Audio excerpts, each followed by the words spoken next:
Jesus, in chapter 12 of Luke, has been teaching. He comes to this place where he's teaching about the Holy Spirit and how important he is and critical he is for time and eternity.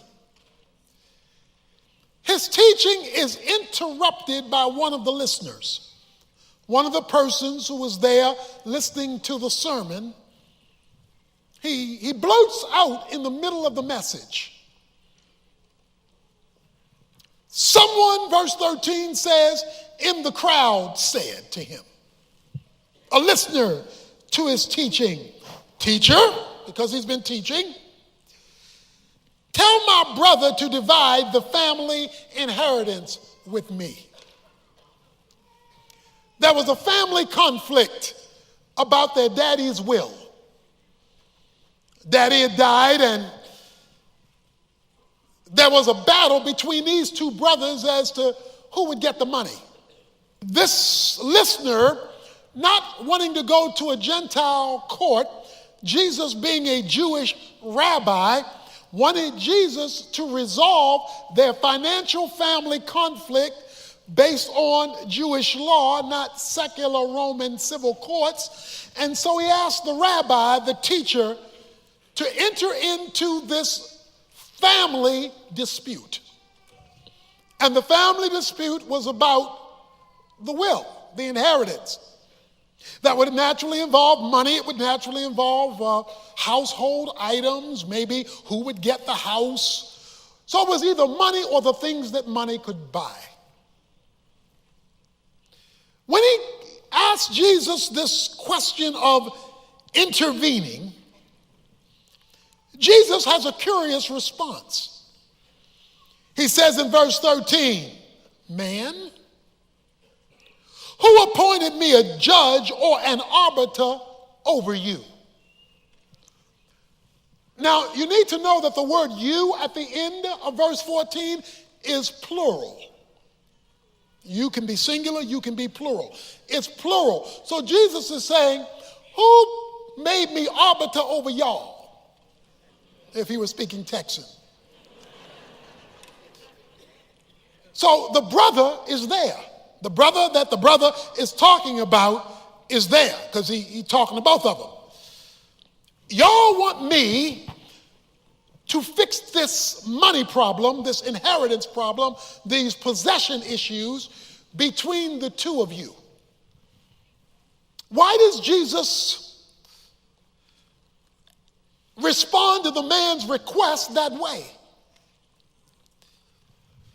Jesus was speaking about spiritual stuff.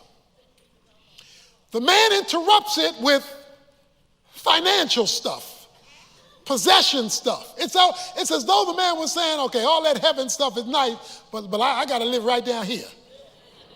And my brother got my money, and my money is funny.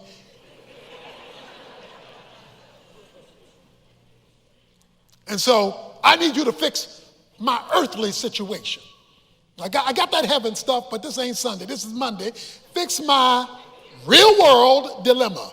Me and my brother are fighting over this money. So Jesus responds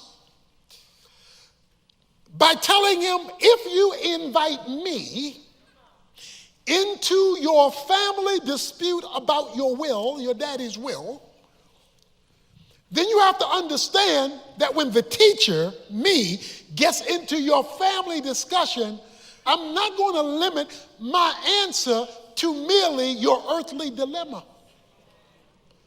My answer has got to deal with the root and not mainly the question of the fruit. You asked me about arbitrating the conflict between you and your brother, but there's actually something deeper going on. So I not only want to deal with what you asked, I want to deal with the motive that made you ask me about it. See, that's why a lot of folk don't want Jesus. Because they just want to hang out with the fruit and not get to the root. So Jesus now takes the conversation deeper than the question because he knew the heart that was behind the question. And in taking it deeper, it leads him to verse 15. Then he said to them, Beware, watch out, and be on guard for every form of greed. For not even when one has an abundance does his life consist of his possessions. Oh, Jesus, you didn't take the man's simple question and turned it into something else. No, I've turned it into what motivated him to ask me about it. See, because that's the problem with Jesus. He's going to deal with your motives and not just with your information. It's like when you're talking to somebody and you say to them, well, what are you really asking me? He says, watch out for every form greed takes. For every form of greed. Greed in biblical terms has to deal with whether you have placed the physical ahead of the spiritual. So it can take personal forms where your pursuit of your career, your pursuit of your financial security, your pursuit of your reputation, your pursuit of your economic gain can push God out, and that's a form of greed. When your promotion in this world order pushes God to the sideline and the spiritual to the back of the room, you've now become greedy even if you haven't arrived there yet. Beware, he says. Look at how many couples, because greed has many forms. It has a family form. Look at how many couples divorce over money or fight over it. They battle, they go to war because this selfishness gets in the form of possessions and money. Debt accumulates because contentment is lost and it becomes a form of greed that intervenes and interferes with the harmony in the home. He says, beware. And there's some simple ways to know if you're greedy. If you're spending more time complaining than giving thanks, you're on the road to greedy if you're not there yet. If you're always talking about what you don't have and don't ever see what God has done, because that speaks of another proof, and that other proof is discontentment. Paul says, I've learned that whatever state I'm in, to be content, to be at ease where I am until God grants me more. It's not wrong to want to do better, to want to have more, but to be discontent is an indicator. To accumulate debt so that you have to rob God is a form of greed.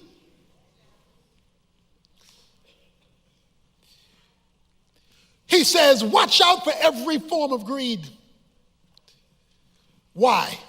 He says at the end of verse 15, because even when one has an abundance, more than enough, his life, not even when one has more than enough, does his life consist of his possessions. Now, what's this got to do with an eternal perspective? Well, Jesus begins and says, well, let me tell you a story. He gives a parable, beginning in verse 16. He says, I want to tell you a story. He told them a parable, verse 16. The land of a rich man was very productive. So let's just stop there. We've got an entrepreneur. He is very, very successful. He's what every person dreams to be, productive in his life, and he was very productive. So this is the guy who worked hard, who took care of his business, and it was working out for him. Verse 17 tells us a little bit more about him.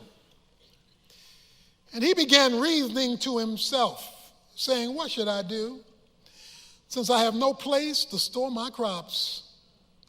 This is what I will do. I will tear down my barns and build bigger ones, and there I will store all my grain and my goods. If you read this story, you will see him referring to himself 14 times. I, me, my, you. He keeps talking about himself. He says, I'm going to do this, and I'm going to do that, and I'm going to plan this, and I'm going to plan that. And where you going with all this, mister? He said, and when I get all this stuff where I want it to be, he says, then I will say to my soul, soul, you have many goods laid up for many years to come. Take your ease, eat, drink, and be merry. It's time to retire. Now, I know I'm talking to folks, many who have retirement in mind. You can't wait to eat, drink, and be merry, to not have to go to that job. You got the 401k, you've got the savings accounts, you've got the various retirement tools, and you are planning for that day when nobody's owning your 9 to 5. So you are seeking to be as productive as you can now in light of that time that you can retire. That was this man's dream. And he spent all of his working time to make that dream of retirement occur. Is that a problem? Is Jesus downing, planning for the future? No. Let me tell you what he's doing. Jesus says, but God said to him, you fool. You fool. You didn't hear me. You fool. What's the problem? This very night, your soul is required of you, and now who will own what you have prepared? Here's our problem with our productive entrepreneur. He had a major miscalculation. He was assuming something. He was assuming he was going to get to retire. He was assuming he was going to make it to Social Security. He was assuming eat, drink, and be merry. It was all about his party in time. He was doing what many people do today. Put off God till I have time. Put off God till I don't have to work. Put off ministry to others until I can get around to it. Right now, I got a bill for my future. But he ran into two words. Two words that can reverse for good or for evil any scenario at any time. But God. See, you can't leave those two words out of your equation because those two words can totally reverse your situation for good or for bad. But God. When you leave God and the eternal perspective out of your plans, it's not wrong to have your plans. It's not wrong to be productive with your plans. He does not condemn the fact that this guy was working hard and wanted to enjoy the fruits of his labor. God's concern is he wanted to do all of that without divine consideration. He wanted to do that independently of God. 1 Timothy chapter 6, verses 6 to 16 talks about those who are rich, those who wanted to be rich. And he says the love of money is the root of all evil. Not money, but the love of it. Why? Because you put it before God. He says if God gives it to you, he gives it to you to enjoy, but he expects you not to lose him in the process of gaining it and not to forget others in the process of using it. That's why he says in that chapter, be rich in good works. Let me put it this way. The more you're blessed, the more generous you should be, and the more helpful you should become for the benefit of others.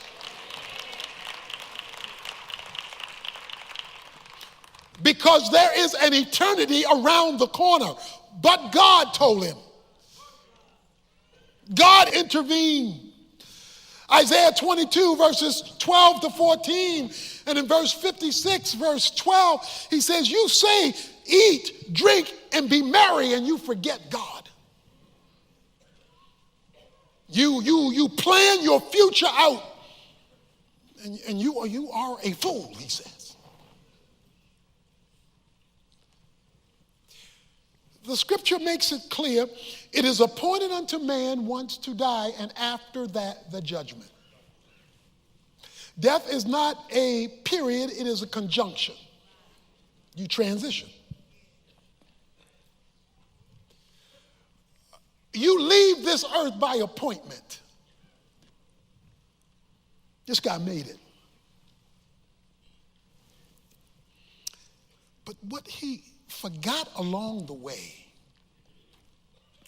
was that everything he was using to make it depended on God.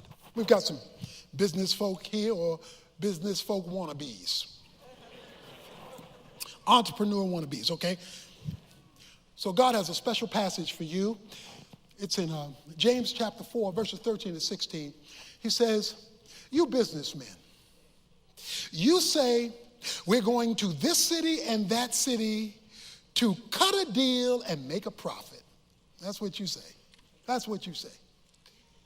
He says, but what you ought to say is, if it's the Lord's will, we're going to go to this city and that city and make a profit. Because you leave God out of even the planning of cutting the deal. You're on your own. And that's why people can accumulate more stuff and be more miserable at the same time. So watch this. If your financial life is going up and your spiritual life is going down, you greedy. If you're more concerned, if we're more concerned, and we must be concerned with the responsibilities of time, but if that concern is boxing out God and the priorities of God and your time, your talent, and your treasures, then you've missed it. You've missed it, and this guy missed it, and God calls him a fool. So the question here today is, are there any fools in the house? So what God wants you to do with your life, while he wants you to plan for the future, the Bible tells us that it says, I want you to live for today. But he says, I want you to live for today like it could be your last, because it could be. Okay, so God, what's your point? What you want? What do you want us to get out of this from an eternal perspective? He tells you in his closing verse, verse 21, so is the man who stores up treasure for himself and is not rich toward God. There it is. He says, here's my point. He's talking to the man who wants Jesus to arbitrate between him and his brother. He says, you want to be rich for you, and there is no divine consideration in anything you are planning. You are planning this independently of God, because I want to get to the root. The more aware you are of your mortality, the more you live with different priorities. What God is saying to you and me is, keep eternity in your face so that you can live a life in history. Don't say, next year I'm going to serve you, God. Next year I'm going to give you some time. And it's all about you, all about now, all about me, myself, I. It's all about that, God. I can't worry about any of that other stuff. I'll do that later. When later may never come. Jesus is saying, mister, don't be a fool. Don't be a fool. Yes, plan. Yes, maximize what God gives you, but not at the expense of God. At whatever level God gives it. You know, he uses the word here. So is the man who stores up treasure. I wonder how many folks here have storages. That's stuff that can't fit in your house no more. That stuff you want to hold on to, and we want to hold on to, we don't even know we're going to use it. We don't even know we're going to ever use it, but just in case, I might want to use it years from now. I ain't gonna help nobody else with it because I might need it, even though I don't need it. I could need it, and therefore I'll pay money to store it and forget that it's even there. Storing.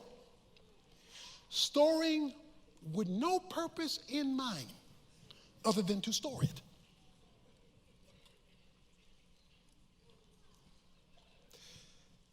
I remember the Lexus commercial. Some years ago when Lexus came out, it was the new fancy car on the block, and they had the commercial with a dummy behind the wheel. A dummy. It was a dummy behind the wheel. Good-looking dummy, just a good-looking, well-dressed dummy behind the wheel.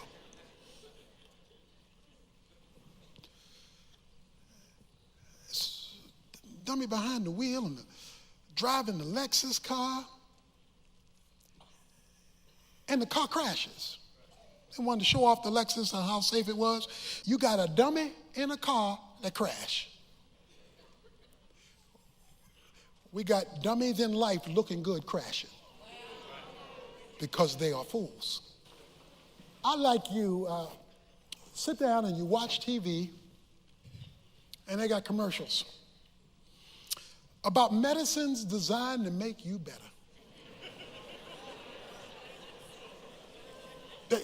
To heal your sickness, to heal your hurts and your pains. And they advertise these medicines because they are there to give you a better life, to help you feel better. But then comes the warning. Some commercials spend more time on the warning than the description of the benefit of the medicine. There is one commercial that says this medication will help you sleep. Beware, it may give you suicide thoughts.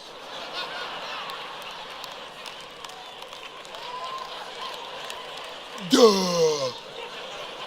What? Another medicine. This will heal you, but it could kill you. This world offers you medicine. The medicine of prosperity, the medicine of notoriety, the medicine of security, the medicine of prosperity. It offers you the medicine, but what this world does not do is give you the warning. Our job is to give you the warning that if you take the medicine of greed without the warning of danger, this medicine called affluenza can kill you.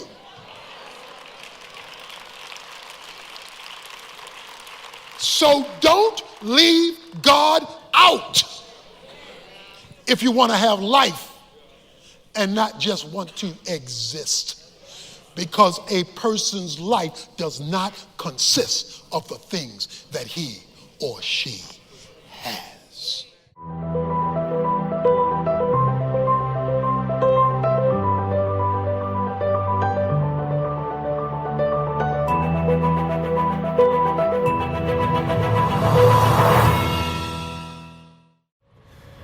Far too many people have settled for fake riches. They've settled for things that money can buy, and they've lost out on things that money can't buy. As you've heard today, if you're not rich toward God, it really doesn't really matter how much money you have, what's in your CD or your 401 or in your bank account, stocks, bonds. That has its place. There's a place for that. But what good is having a bunch of riches in time and to stand before God totally impoverished because you did not have a life that had eternal value attached to it? So what we've tried to do today is to refocus all of our attention on the eternal perspective of wealth. Because when you have that perspective, you can enjoy better the temporal provision of wealth. So don't be like our friend who in this passage didn't get to enjoy what he thought he would enjoy because the clock ran out. None of us knows when that clock's going to run out. When it does, make sure you